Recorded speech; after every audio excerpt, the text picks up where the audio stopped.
Perhaps one of the biggest points of contention between older D&D players and newer D&D players, and when I say newer D&D players, I mean that I've been playing this game for almost a decade at this point, and I am still considered a newer D&D player by a lot of old heads, is definitely alignments. And so today I wanted to talk to you about why I fucking hate alignments, and I really wish they would just go away. Riser, double.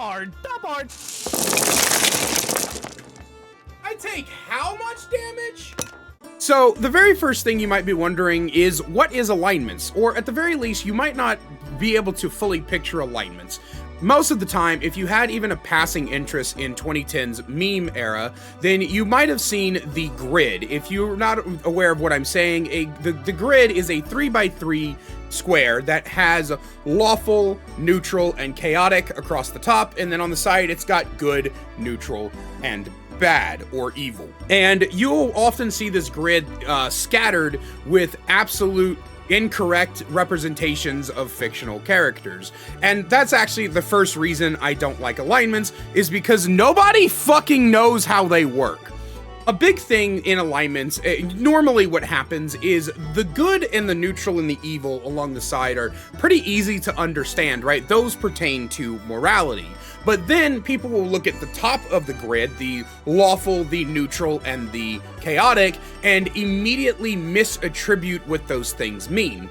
They think that lawful means that you always follow the law to a T, right? So a lawful evil character is somebody who is morally corrupt, but they will throw away their morals to follow the law, and that's not what that means. What that means, lawful people have a code of conduct. Maybe that is the law, but that can also mean their own personal moral values. A lot of times when you're taking into account the paladins, the oaths that you take as a paladin are where the lawful comes from, which is why everybody says that paladins should be lawful. Old heads say they should be lawful good, but I think that lawful paladins are exactly what you're supposed to have, because if you do not follow your oath, that strict code of conduct that you have, then very oftentimes what will happen is the paladin will lose their magical prowess because their willpower is being drained from not utilizing that oath. But that's what the entire top of the grid refers to in general. It refers to how strictly you follow a code of conduct.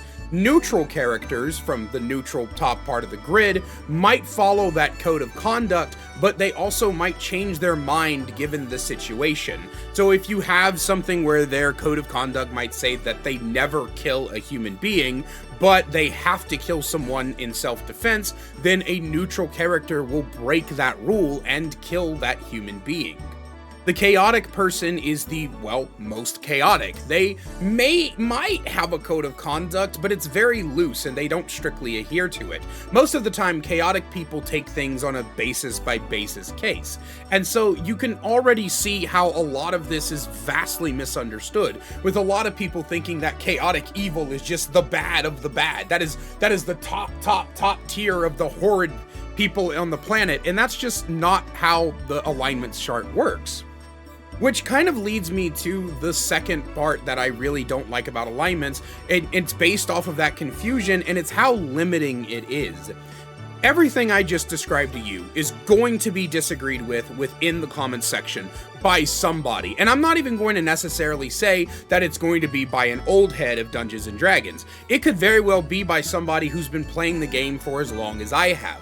Because the way that people view alignments is vastly different from person to person.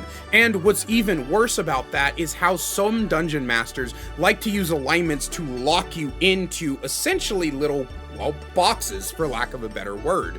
Alignments are very often used to limit player choice, which is one of the reasons I don't use them.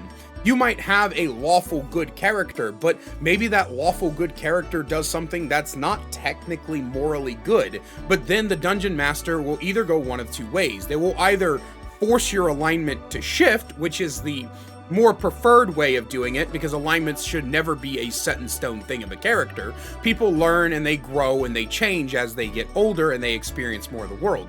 Or number two, the dungeon master will stop you and even berate you for breaking your alignment. One thing that my very first dungeon master did, which kind of hurt me as a person, was I had a character who was neutral good, and he ended up killing a man who surrendered. And my dungeon master made fun of me for that, because a neutral good character who was originally a part of the city guard would not just kill an unarmed man that was surrendering. And so I got berated for playing my character wrong. And that really hurt me, and it really hurt my motivation to play the game. I wanted to abandon the character altogether because the dungeon master made me feel like I hurt or destroyed my character. But the truth of the matter is that the reason the guy ended up getting killed was because I didn't know that non-lethal attacks exist.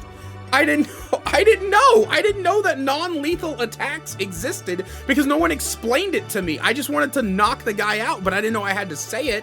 And so that was one of the things that ended up really hurting me, because my dungeon master was so attached to alignments and so strict about them that I got made fun of for playing a character that for not knowing things. So that's really why I don't like to use alignments. That's why I feel like alignments just really aren't the best thing in the world, and I just hate everything about them. I fucking hate alignments, especially how alignments tend to be tied to races, because I feel like that's just very limiting on the creativity of the world.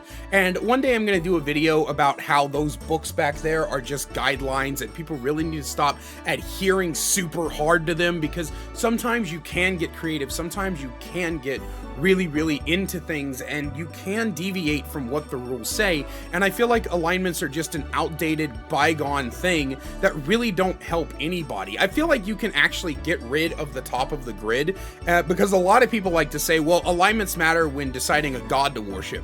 You could just attach the moral stuff to gods. You can attach the neutral, the good, and the evil to gods. You don't need the top of the grid, and I think that that would work a lot better when describing gods inside of a pantheon. And yeah, that's all I have for you guys today. That's why I really hate alignments. I just think they're really stupid. I typically don't use them in my games, except when it comes to Pantheon, and even then I try to just stick it to good, neutral, evil. But yeah, let me know what you guys think down below. I'm sure that a lot of people are going to disagree, especially people who've been playing the game for like 20 plus years. You know, back in those days, alignments like really meant something to the game, and you know, so it's okay to disagree with me, but you know, just keep it civil. And outside of that, I hope you guys have a great day, and I will see you in the next one.